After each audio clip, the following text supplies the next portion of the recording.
So the rationale to combine different targeted therapy is really based on mechanism. Okay, so we are not just combining drug because they're available drugs. We're combining them rationally based on mechanism. Lenvatinib is good because it has two actions. I was mentioned before.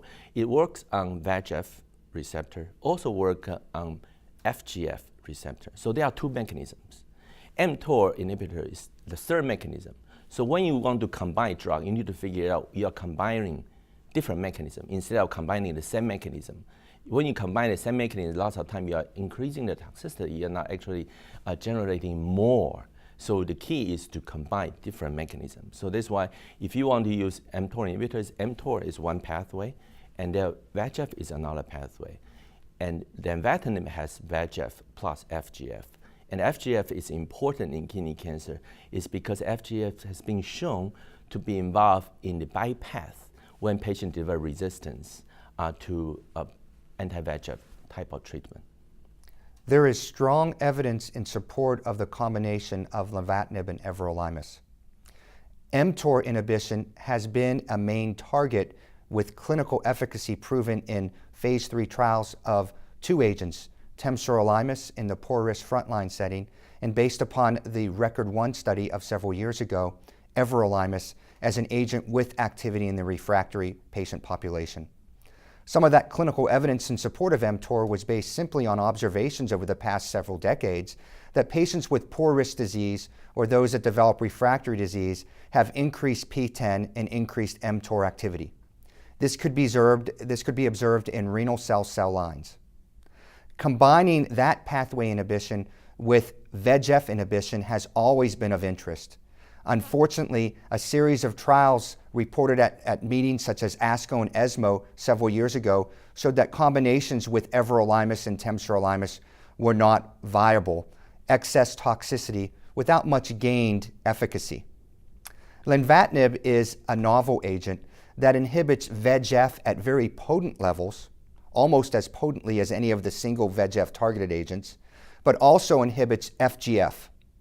And FGF is a potential escape pathway, also known as angiogenic escape, that cancers utilize, especially when they're becoming refractory. So with the combination strategy of lenvatinib and the mTOR inhibitor everolimus, one is targeting essentially three different pathways. The traditional VEGF pathway, which we know is associated with the VHL mutation and has strong rationale as a pathway for kidney cancer. mTOR inhibition, which we know is also important, especially in a subset of patients that may be P10 overregulated or have mTOR-dominated disease, as well as FGF, which may be an angiogenic escape pathway. So that combination has proven to be efficacious at a level that we couldn't even have imagined before we did the trial. In considering lenvatinib and everolimus for our patients, the Hsieh 205 study really has a few important take-home messages. It's important to keep in mind that this is a randomized phase 2 study, so we have to take the results with a grain of salt. These are not very big patient numbers. But what we did see for the combination of lenvatinib and everolimus was a surprisingly high objective response rate on RECIST assessment, over 40% objective response, and a very low primary progression rate, meaning the likelihood of having a patient have progressive disease as the best objective response was less than 10%, which is lower than for any other approved agent on the market. The second take-home message for that study is that the toxicity was higher than what we're used to seeing with monotherapy. About 25% of patients on the trial had to discontinue study treatment altogether due to toxicity, and about 70% of patients needed dose reductions at one point or another had they been randomized to the combination. So for my own practice, I keep those two things in mind. This is a highly active combination that is likely to yield tumor shrinkage, and it can be helpful in patients who are highly symptomatic from rapidly progressive disease. At the same time, we have to keep in mind that it can be quite toxic, and the patient has to have good performance status to be considered for it, in my mind.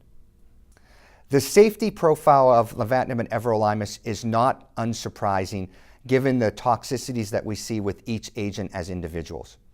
In the trial combination, I was surprised to see and happy to report out as one of the study investigators that the toxicity was just additive. There was no unexpected toxicity. The rationale is simple. When you take two agents that have toxicity and combine them at near full doses, you're going to have additive toxicity. There was nothing surprising, and our physicians and the nursing staff taking care of patients will be readily able to care for the toxicity seen from patients receiving the combination. In the clinical trial, the dosing strategy moving forward is to use lenvatinib at 18 milligrams per day, combined with a single dose of everolimus 5 milligrams per day. It's packaged in a very simple manner in a blister pack with a 10 milligram pill of lenvatinib, a 4 milligram pill of lenvatinib, and a third column with 4 milligram pills of lenvatinib. So the total dose is 18 milligrams. You would start your patient off at that dose level and then lower down to the 14 milligram or the 10 milligram based upon unacceptable toxicity. Everolimus would be supplied separately with a separate prescription at 5 milligrams per day. And generally, it's a low enough dose of everolimus that to traditional mTOR-related toxicities, mouth sores, hypercholesterolemia, etc., that one would see, don't appear as commonly in this regimen.